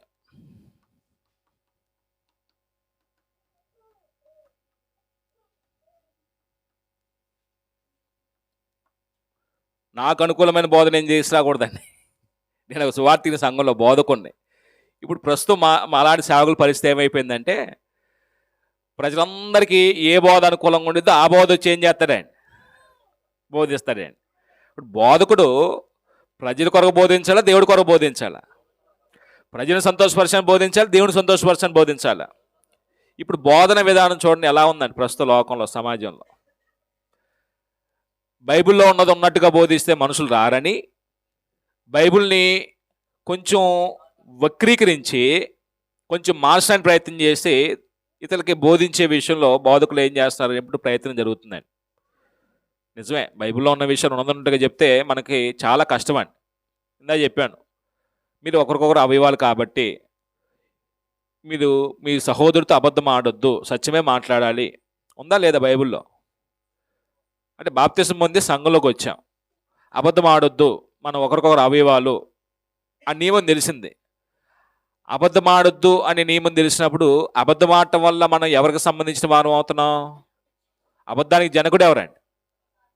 తండ్రి ఎవరండి? సాతాను. అబద్ధానికి జనకుడు తండ్రి సాతానండి. యోహాను సువార్త 8వ అధ్యాయం మనం చదువుతాం 44లో. ఆది నుంచి అతను నరహంతకుడు, అతను అబద్ధికుడు, అబద్ధానికి జనకుడు అన్నాడండి. జనకుడు అంటే తండ్రి. తండ్రి ఎవరంటే యెహోవా దేవుడు కాదండి, సాతానండి. ఇప్పుడు అబద్ధం ఆడటం వల్ల నేను ఎవరిని తండ్రిగా చేసుకుంటున్నాను? సాతాను తండ్రిగా చేసుకుంటున్నాను. అబద్ధం ఆడుతున్న వ్యక్తి యెహోవా దేవుడు తండ్రిగా చేసుకోవట్లేదండి, సాతాను తండ్రిగా చేసుకుంటున్నాడు. అప్పుడు కొంచెం ముఖం ఏమవుతుందండి? చిన్నబుచ్చుకుంటాడండి. బైబిల్లో ఉన్న విషయాలు నిర్మోహమాటంగా చెప్తున్నప్పుడు మొఖాలు ఏమవుతాయండి? చిన్నబుచ్చుకుంటాం, నొచ్చుకుంటామండి. ఇంకా అబద్ధం ఆడుతున్నాడు. ఆయనకి ఇంకో మాట చెప్తారు. ప్రకటన గ్రంథం 21:8 చెప్పిన మాట ఏంటంటే, అబద్ధికులందరూ కూడాను, పిరికివారు కానీ, విగ్రహారాధికులు కానీ, ఒకళ్ళు త్రాగుబోతులు కానీ, వ్యభిచారులు కానీ, వీళ్ళందరి గతి చివరికి ఇంకో పదం చెప్పాడు వాళ్ళలో కలిపి. ఎవరినంటే అబద్ధికులు అన్నాడండి. అబద్ధికులందరి గతి ఏమైందంటే రెండో మరణంలో అంటే అగ్నిగుండంలో వాళ్ళు ఏం చేయబడతారు? వేయబడతారండి. అంటే అబద్ధం ఆడితే ఒక మనిషి అంతిమంగా ఎక్కడికి వెళ్ళిపోతాడండి? నరకానికి వెళ్ళిపోతాడు. ఆ మాట ఎలా ఉండిద్దండి? అందుకేనండి బైబిల్ మేము నమ్మం, అందుకే ప్రార్థన రావు మీ దగ్గరికి అంటారండి. ఇప్పుడు ఇంత కరెక్ట్గా ఉండాలంటే ఎవడ సాధ్యం? ఇప్పుడు కరెక్ట్గా ఉన్నంత మాత్రం పరలోకం ఇస్తాడు దేవుడు. మరి ఉండటానికి సాధన చేయాలి కదా, మనమంతగా మనం నమ్మి కృషి చేయాలి కదా. అంటే ఇప్పుడు బోధ ఏమవుతుందంటే, ఇలాగా బైబిల్లో ఉన్న విషయాల్ని స్పష్టంగా ప్రజలకు అర్థమయ్యే విధంగా చెప్పడానికి ప్రయత్నం చేస్తుంటే ప్రజలు రావట్లేదని నాతో డైరెక్ట్గా ఒక సేవకుడు అన్నాడండి, బైబిల్లో ఉన్న చెప్తే ఎవరు రారండి, మనం వాళ్ళకు అనుకూలంగా ఫాలో అవ్వాలంటాడండి. అది ఎంతవరకు సత్యం అండి? తెస్సలోని పత్రిక 2వ అధ్యాయం, మొదటి పత్రిక 2వ అధ్యాయం 2-3 వచనాల్లో ఒక మాట అంటాడండి. 2-3 వచనాల్లో ఏలి అనగా, లేకపోతే 2వ వచనం చదువుకుందామా, అయితే 3వ వచనం చదువుదామండి. 3-4 వచనాలు చదువుదాం ఒకసారి. లేకపోతే 2వ అధ్యాయము మొదటి తెస్సలోని పత్రిక 3వ వచనం అంటున్నాడు, ఏలి అనగా మా బోధ కపటమైంది కాదు. బోధలో కూడా కపటం ఉండిద్దండి. యుక్తితో బోధిస్తారండి. మా బోధ కపటమైంది కాదు, అపవిత్రమైనది కాదు. అంటే అపవిత్రమై ఎప్పుడైద్ది? మందు దాగొచ్చి బోధ చేస్తే బోధ ఏమైద్దండి? సిరీలు తాగుతూ బోధ చేస్తే ఏమైద్దండి? పానుపరగలు గుట్టకాలు తింటూ బోధ చేస్తే ఏమైద్దండి? అపవిత్రమైన జీవితం జీవిస్తూ వాక్యం చెప్తే ఏమైద్దండి? అపవిత్రమైద్దండి బోధ. బోధ ఎప్పుడు అపవిత్రం కాదు. బోధించే బోధకుడు ఆ బోధన ఏం చేస్తున్నాడు? జీవితాన్ని మార్చుకోకుండా బోధించే ప్రతి ఒక్కరు కూడాను బోధన అపవిత్రం చేస్తున్నాడు. పౌలు అలా బోధించలేదండి. అపవిత్రమైంది కాదు పౌలు బోధ, కపటమైంది కాదు. అంటే లోపల ఒకటి పెట్టుకుని పైకి ఒకలా బోధించడం కాదు పౌలు. మోసయుక్తమైంది కాదు. కానీ అంటే మోసంతో కూడా బోధిస్తారండి. మనుషులను ఆకర్షించడానికి ఎరేస్తారండి. మోసయుక్తమైన బోధ. ఈ మోసయుక్తమైన బోధ ఏం చేస్తంటే ఆయన వ్యక్తిత్వం మార్చుకోవడానికి ప్రోత్సహించదు.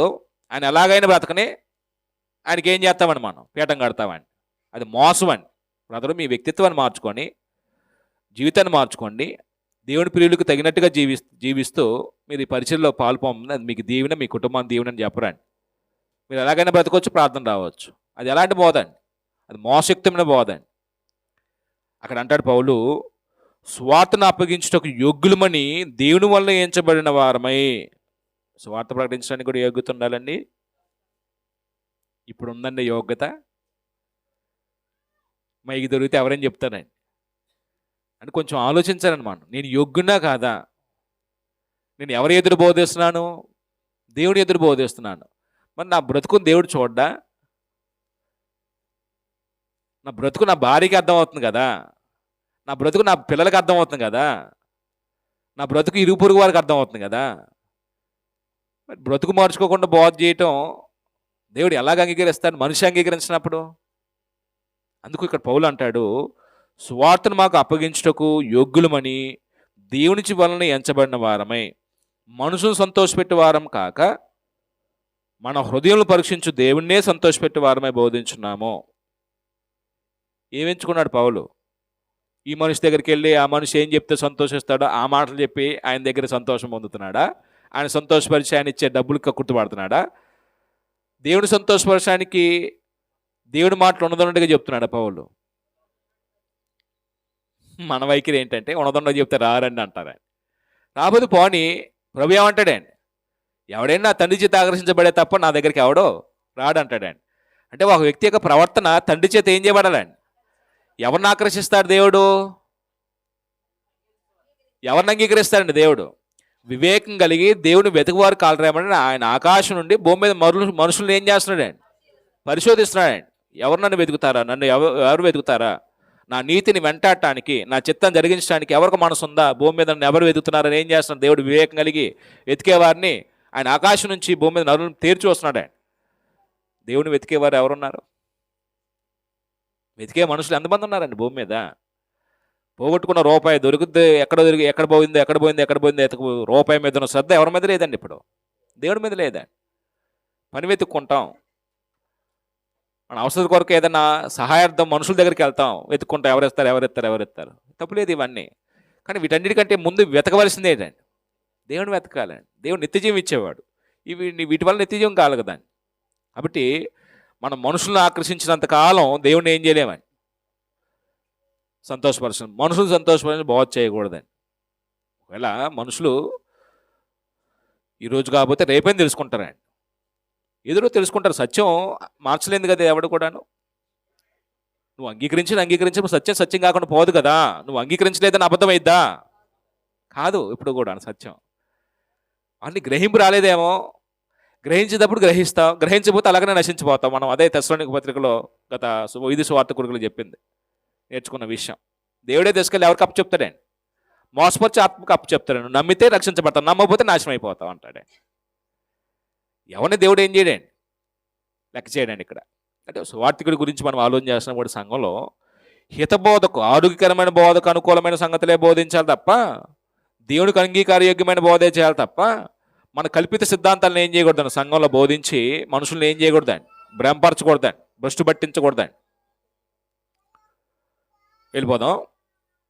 హితబోధకు అనుకూలమైన సంగతులు, ఆరోగ్యకరమైన బోధ, బైబిల్లో ఉన్న సంగతులు ఉన్నట్టుగానే బోధించాలి. తీతు పత్రిక వచ్చేద్దాం. ఇంకో మాట అంటాడు 7వ వచనంలో, ఇది చివరిలో చదువుకుందాం. పరపక్షం ముందున్న వారు ఎవరో మన గురించి చెడు మాటల్లో ఏది చెప్పనేరకు సిగ్గుపడినట్లు అన్నిటి యందు నేను నీవే సత్కార్యం విషయంలో మాదిరి కనపరచుము అంటాడు. ఇది ఒక రాసుకుందామండి. అన్నిటి యందు నిన్ను నీవే సత్కార్య విషయమై మాదిరి కనపరుచుకొనుము. రెండోది, ఒక సువార్థికుడి సంఘంలో బోధకుడు మాదిరి చూపించాలి. ఏ విషయంలో అన్నాడు మాదిరి గురించి మాట్లాడుతూ? అమ్మా ఇక్కడ అంటాడు, సత్కార్యం విషయమై మాదిరి కనపరచు. సత్కార్యం విషయంలో మాదిరి చూపించాలి. ఒక సువార్థికుడు సత్కార్యం విషయమై మాదిరి చూపించాలి. జీవంగల దేవుని సంఘంలో జనుల ప్రవర్తన గురించి ఆలోచన చేస్తూ, ఆ జనుల్లో సువార్థికుడు జనుడే, సువార్థికుడిగా సంఘానికి వేరు కాదండి. చాలా సందర్భాల్లో సువార్థికుడు సంఘంతో సమానంగా చూసుకోడండి. నేను వాళ్ళకన్నా సుప్రీం అనుకుంటాడండి. సుప్రీం యేసు ప్రభువే. ఇక్కడ ఎవరో సుప్రీం లేరండి, దేవుడే సుప్రీం. రైట్. ఇక్కడ మనం ఆలోచించేది ఏంటంటే సత్కార్య విషయంలో మాదిరి చూపించాలి. సత్కార్యం అంటే ఏంటండి? మంచి కార్యం, ఔదారి కార్యం, లేకపోతే ఉపకార కార్యం, ఇలాగ చెప్పాడండి. సత్కార్యం మంచి కార్యం, ఉపకార కార్యం, మేలేని కార్యం. సత్కార్యం విషయంలో సువార్తికుడు ఏం చూపించాలి? మాదిరి చూపించాలి. కొన్ని సత్కార్యాలు చేయండి, చెప్పండి. ఏదన్నా కొన్ని సత్క్రియలు ఏదన్నా కొన్ని సత్క్రియలు చెప్పండి అమ్మా. సువార్త ప్రకటించే సత్క్రియ,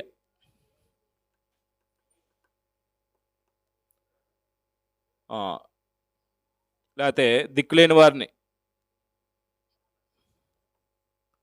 యాకోబు పత్రికలో చెప్పినట్టుగా విధవరాండ్ర పట్ల కానీ దిక్కులేని వారి పట్ల కానీ విధవరాండ్రకు వాళ్ళ ఇబ్బందులు పరామర్శించడం. ఇంకా అమ్మ ఒకసారి ఆలోచిస్తుంది. మేషారు నువ్వుట్రా, ఫాస్ట్ ఫాస్ట్ ఇక్కడ కూర్చో. విధవరాండ్రు, దిక్కులేని వారు, సువార్త ప్రకటన. ఇంక చెప్పండి అమ్మా. ఆతిథ్యం ఇవ్వటం, ఆతిథ్యం సత్క్రియ కాదా? దిక్కులేని వారు, విధవరాండ్రు, దిక్కులేని అంటే పేదలు వస్తారు సంఘంలో. పేద సువార్థికులకి, పేద సహోదరులకి. ఇంకేమైనా ఉన్నాయా సత్క్రియలు? ఎవరైనా ప్రాథమిక అవసరం లేని వారికి పేదలను రాయొచ్చు అండి. అవి పేదలకు సహాయం చేయటం, అది సంఘంలో ముఖ్యంగా పేదవారికి ఔదారి కార్యం జరిగించడం. అంటే మనకి యాకోబు పత్రిక నుంచి గల్తీ పత్రిక వెళ్ళిన గల్తీ పత్రిక కూడా ఏమంటాడు, విశ్వాస గృహం చేరిన వారి వల్ల మనం మంచి కార్యం చేయాలంటాడండి. అంటే సంఘంలోకి వచ్చిన వారికి మనం ఏదైనా అవసరంలో ఉన్న వారికి సహాయం చేయటం. ఎవరు చేసినట్టు అంటే మత్తయి సువార్త 25వ అధ్యాయంలో అది యేసు చేసినట్టు అన్నాడండి. ఆహారం లేని వారు ఆహారం పెట్టడం కానీ, వస్త్రాలు లేని వారికి వస్త్రాలు ఇవ్వటం కానీ, ఎవరైనా రోగగ్రస్తులు అంటే వాళ్ళని పరామర్శించడం కానీ, ఎవరైనా ఖైదీగా ఉన్నప్పుడు మొదటి శతాబ్దంలో రోమీలు ఏం చేసేవారండి, క్రైస్తవులను హింసించి చెరసాల్లో వేసేవారండి. అప్పుడు సంఘం ఏం చేసేవాళ్ళండి, ఆ సహోదరుని దర్శించడానికి అతనికి ఏది అవసరమో ఆ ఉపకరణాలు పంపించేవాళ్ళండి. అట్లా పౌలు చెరసాల్లో ఉన్నప్పుడు ఏం చేశారు, పిలిపిలో ఉన్నటువంటి సంఘం ఎఫ్రోదితు వాళ్ళు కొన్ని వస్తువులు పంపించారండి. ఆయనకు అవసరతలు పాలిబారారండి. ఇట్లా సువార్థికుడికి సహాయం చేయటం, ఇవన్నీ ఏంటండి సువార్థికునికి సహాయం. నేనే సువార్థిని కదా అనుకుంటాడండి. అంటే దేవుడు నీకు కొంచెం ఆర్థికంగా ఇస్తే నీకన్నా పేదరికంలో ఉన్నటువంటి సువార్థికుడు ఏం చేయను, సువార్థికుడు సహాయం చేయాలని. నాకు తెలుసు అలాంటి సువార్థికులు కొంతమంది. రైట్, ఇక్కడ పాయింట్ ఏంటంటే ఈ సత్కారం జరిగించే విషయంలో సంఘ సభ్యులకి సువార్థికుడు ఏం చూపించారండి, మాదిరి చూపించాను. సహోదరులారా నేను చేస్తున్నాను, నన్ను చూడండి నేను చేస్తున్నాను, ఇలా చేయాలి ఇలా చేయాలని ఏం చూపించాలి, మాదిరి చూపించాలండి. ఈయన పౌరుషుడు అనుకోండి, సువార్త ప్రకటించే విషయం నిర్లక్ష్యం చేసేవాడు. దిక్కులేని వారిని కానీ విధవరాన్ని కానీ ఎప్పుడు ఎవరి అవసరాలు ఇబ్బందులు పరామర్శించేవాడు కాదు. ఆతిథ్యం ఇచ్చే విషయంలో పిసినారోడు, పేదవారి పట్ల కానీ ఏ సువార్తికి సహాయం చేయనాడు ఏం నేర్పుతాడండి. కాబట్టి సువార్థికుడు ఇతరులకు ఏం చూపించాలంటాడండి, బోధ చేయటమే కాదండి, క్రియారూపం కూడా ఏం చేయాలండి, ఆ కార్యాలు జరిగించాలండి. అప్పుడు ఇంకో విషయం చెప్తున్నాడండి, బోధ గురించి ఏమంటున్నాడు 8వ వచనంలో, నీ ఉపదేశము, సువార్తిని యొక్క ఉపదేశము ఎలా ఉండాలంటున్నాడు, ఎలా ఉండకూడదు అంటున్నాడు. ఉపదేశం, ఉపదేశం అనే మాటకి పర్యాపదం ఏం చేయొచ్చు అంటే, ఏం రాసుకోవచ్చు అంటే బోధ లేకపోతే సువార్త. ఎలాంటిదిగా ఉండకూడదు అంటున్నాడంటే మోసం లేనిది గాను, మోసం లేనిది గాను, మాన్యమైనది గాను, నిరాక్షేపమైన హితవాక్యముతో కూడింది గాను ఉండవలెను. 3 పదాలు చెప్పాడండి. మోసం లేనిదిగా, మోసము లేనిదిగా. 2 మాన్యమైనదిగా, మాన్యమైనదిగా. 3 నిరాక్షేపమైన హితవాక్యముతో కూడిందిగా ఉండవలను. సంఘంలో ఓ బోధకుడు, సువార్థికుడు నిరాక్షేపమైనటువంటి హితవాక్యముతో కూడిందిగా బోధించాలి. నిరాక్షేపము, నిరాక్షేపమైన హితవాక్యముతో కూడిందిగా ఉండవలెను. హితవాక్యముతో కూడినదిగా బోధ ఉండాలి.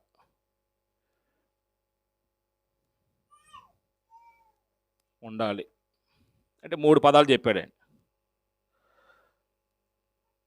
అంటే ఒక సువార్థికుడు స్థానిక సంఘంలో ఉండి వాక్యం చెప్తున్నప్పుడు ఆ సంఘాన్ని ఉద్దేశించి కానీ, ఆ సంఘం ద్వారా ఎక్కడైనా బయట సువార్త ప్రకటిస్తున్నప్పుడు ఆ సువార్త ప్రకటించడం కానీ ఎలా ఉండకూడదంటే అండి, మోసయుక్తమైనది ఉండకూడదండి, మోసం లేనిదిగా ఉండాలండి. అంటే వాక్యం కూడా మోసంతో చెప్తారంటే చెప్తారండి. పౌలు 2 కొరింథీ పత్రిక 4వ అధ్యాయం చెప్తాడు. ఆ మాటలు కూడా మా బోధ కపటమైంది కాదు అంటాడు. 4వ అధ్యాయము మీరు 1 నుంచి చదువుతున్నప్పుడు 2 కొరింథీ 4వ అధ్యాయము కాబట్టి 1 నుంచి చదువుతున్నాను. ఈ పరిచర్య పొందినందున కరుణించబడిన వారమే అధైర్యపడమని చెప్తూ 2వ వచనంలో అంటున్నాడు. అయితే కుయుక్తిగా నడుచుకొనక, అంటే కుయుక్తి అనే మాట కన్నింగ్నెస్ అండి. యుక్తి కుయుక్తి. కుయుక్తిగా నడుచుకొనకయు, దేవుని వాక్యమును వంచనగా బోధింపకయు, సత్యమును ప్రత్యక్షపరచడం వలన ప్రతి మనుషుని వలన, అంటే మనుషుని మనస్సాక్షి ఎదుట మమ్ముని మేము దేవుని సముఖమునందు మెప్పించుకొనుచు అవమానకరమైన రహస్య కార్యములను విసర్జించి ఉన్నాము. అంటే ఈ పదాల్లో సువార్తికుడు అవమానకరమైన రహస్య కార్యాలు ఏం చేయాలండి? విసర్జించాలండి. ప్రస్తుతం రహస్య కార్యాలే, బోధే. దేవుని ఎదుట బోధిస్తున్నామనే భయం ఉండిద్దా మనిషికి? అక్కడ పౌలు అంటాడండి, మేము దేవుని సమ్ముఖమునందు మెప్పించుకొనుచు. ఎవరిని మెప్పించుకోవటానికి, ఎవరిని మెప్పుని ఆశించి బోధ చేస్తున్నాడు? దేవుని సమ్ముఖం, దేవుని సన్నిధిలో ఉండి బోధ చేస్తుంది. దేవుడు మాకు మెప్పి ఘనత ఇవ్వాలి. అవమానకరమైన రహస్యములను ఏం చేశారని విసర్జించారు. అంటే ఇవన్నీ సువార్తకు సంబంధించినవి. ఇవి మీరు ఒకవేళ మీరు ఎవరికైనా వాక్యం చెప్తున్నప్పుడు మీలో రహస్య జీవితం ఉండకూడదండి. మోసయుక్తమైన బోధ చేయకూడదండి. మీరే మోసగాళ్ళు అయితే సమాజాన్ని ఏం చేస్తారు? ఇంకెక్కువగా మోసగాలను తయారు చేస్తారండి, పాడు చేస్తారండి. మాన్యమైంది వాక్యం ఎప్పుడు కూడాను గౌరవించబడేందుకు ఉండాలండి. ఎప్పుడు వాక్యం అపహాస్యపాలైద్దండి. ప్రవర్తన బోధ 2 వేరైతే వాక్యం ఏమైద్దండి? అపహాస్యపాలైద్దండి. వికిలిగా నవ్వుతూ వాక్యం చెప్పకూడదండి, వలగరుగా వాక్యం చెప్పకూడదండి. అప్పుడు కూడా ఏమైద్దండి? కొంతమంది వాక్యం చెప్పకుండా కింద కూర్చొని నవ్వుకుంటారండి. ఎందుకు చెప్పాలి అలాంటి వ్యక్తి? ఎందుకు చెప్తున్నావు నువ్వు వాక్యం? కింద నవ్వించడానికా? తెలుసండి అలా చూసారా? ఈయన చెప్తూనే ఉంటాడు, నవ్వుకుంటారు జనాల కింద.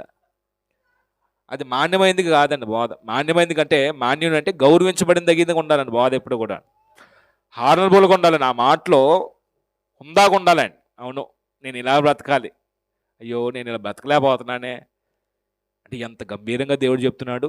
ఎంత ఉన్నతమైన మార్గం ఇది.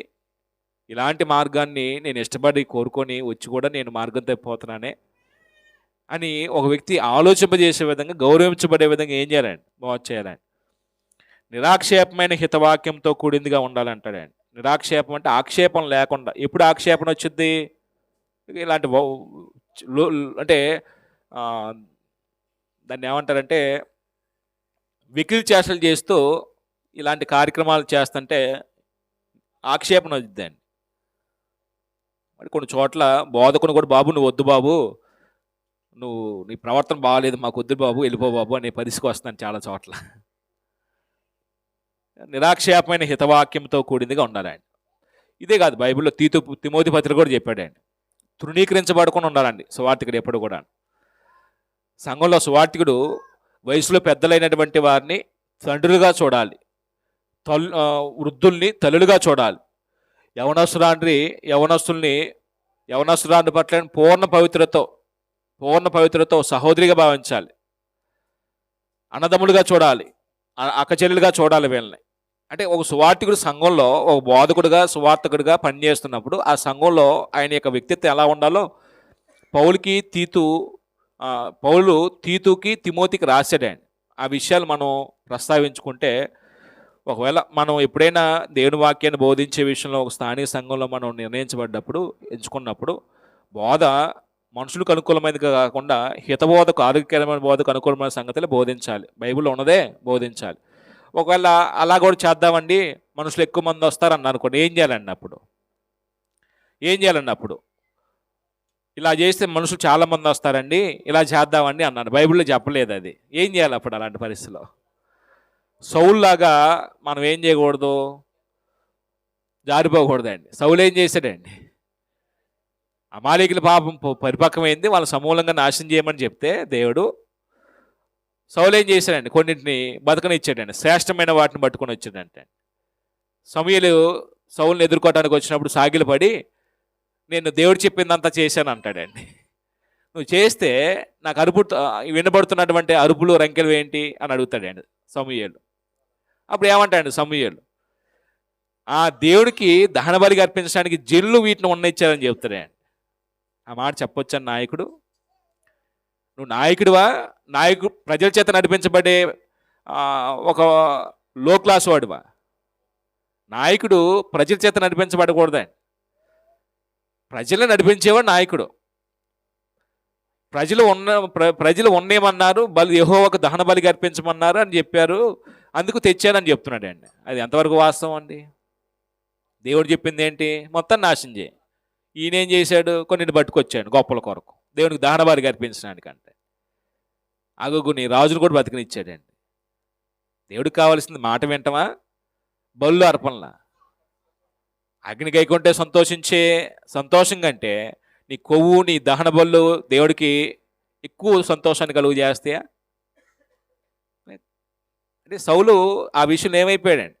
ఫెయిల్ అయిపోయాడు. ఇప్పుడు మీకు కూడా కొన్ని సందర్భాలు అనిపించిందండి, మనం కూడా అలా చేద్దామండి కొన్ని సలహాలు తీసుకొస్తారండి. ఇప్పుడు వాక్యంలో చెప్పినప్పుడు మనం చేయడానికి ఎక్కడుంది అధికారం? నీకు వాయిద్యాలంటే పిచ్చి.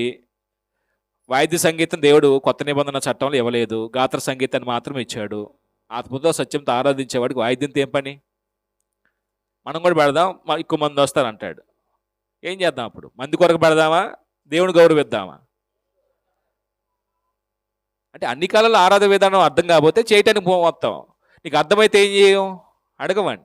ప్రస్తుతం ఈ సత్యవాక్యం విభజించి చదవటం మనుషులకి ఆలోచించట్లేదండి. అరే ఏ కాలంలో ఉన్నాం మనం, ఏ చట్టంలో ఉన్నాం, ఏ నిబంధన ప్రకారంగా దేవుని ఆరాధించాలనేది ఎంతమందికి ఆలోచన వస్తుందండి? దావీదు చేశాడు కదా అంటాడండి. దావీదు ఏ కాలం నాటి వాడు, నువ్వే చట్టం కింద ఉన్నావు, ఆయన ఏ చట్టం కింద ఉన్నాడు? ఓ మనిషి దేశం మారితే దేశ రాజ్యాంగాన్ని బట్టి అక్కడ ఉన్నటువంటి చట్టాన్ని ఫాలో అవుతున్నాడండి. అమెరికా వ్యక్తి ఇండియా వస్తే అమెరికాలో ఉన్నట్టుగా నడుచుకుంటాడా, భారతదేశ చట్టాన్ని గౌరవించాలా? భారతీయుడు అమెరికా వెళ్తే ఇక్కడున్న చట్టానికి నేను లోబడతాను, నేను భారతీయ పౌరుని అంటే ఏం చేస్తాను? అక్కడ తీసుకెళ్ళి జైలు వేస్తారండి. అన్నీ మారిపోతాయండి. అంటే ఇవి సత్యవాక్య విభజన అర్థమైతే మనుషులకి ఇబ్బంది ఉండదు, అర్థం కాకపోతే మాత్రం ఇబ్బందినండి. అంటే మనుషులు కోరుకుంటారు, వాళ్ళకి ఏం చేయాలని ప్రేమతో బైబిల్ ఇలా చెప్తుందండి, ఇలా చేయాలని మనం సాత్విక మనసుతో చెప్పాలండి. మన నిరీక్షణ గురించి హేతువుడు ప్రతివానికి ఏం చేయమన్నాడు పేతురు? సాత్వికమైన మనసుతో సమాధానం చెప్పాలండి. మనల్ని విమర్శించినాత్మకంగా చెప్తే మీలాంటి వాళ్ళం కాదు మేము అజ్జేయం ఇజ్జేయం అన్నట్టుగా ఉంటే దేవుడు అలా విధానాలు చెప్పలేదు. వాళ్ళు కూడా ఏమవుతారండి? తృణీకరిస్తారండి అని చెప్పి అంగీకరించరండి. రైట్, ముగించుకుందాం. అంటే సువార్త గురించి అవసరమైతే తీతు పత్రిక నుంచి తిమోతి పత్రిక చెప్పిన విషయాలు తర్వాత ఆలోచించేద్దాం. అంటే ఇవి ఎందుకు నేర్చుకోవాలండి? జీవంగల దేవుని సంఘంలో జనుల ప్రవర్తన గురించి. మనం కూడా ఆ సంఘంలో సభ్యులమైతే మనం ఎలా ప్రవర్తించాలో మనకి తెలియాలండి. నా ప్రవర్తన సంఘంలో ఎలా ఉందో చూసుకోవాలండి. సంఘంలో జనుల ప్రవర్తన అన్నాడా, సంఘం మీద అన్నాడా? లో అంటే ఇప్పుడు సంఘం లో అంటేనేమో బాధ్యతని సూచిస్తుంది, సంఘం మీద అంటే అజమాయిషి అధికారాన్ని కోరుకుంటుందండి. సంఘంలో మన ప్రవర్తన అది నాది కాదు, అది ప్రభు రక్తం ఇచ్చి కొనుక్కున్నాడు, అది దేవుని సంకల్పం నుంచి వచ్చింది కాబట్టి దేవునిది అది. కాబట్టి నాది అనే విధానంలో నేనేం చేయకూడదు, ఇక్కడ నియంత్రణ పోకూడదండి. నేనైనా మీరైనా సంఘంలో యేసు శరీరంలో ఒక అవయంగా ఉండి ఏం చేయాలంటే సంఘం యొక్క అభివృద్ధి కొరకు పనిచేసేవారుగా ఉండాలండి. ప్రభురాత్రి భోజన కార్యక్రమం మనం ప్రవేశిద్దాం. ఆరాధనలో మరొక భాగం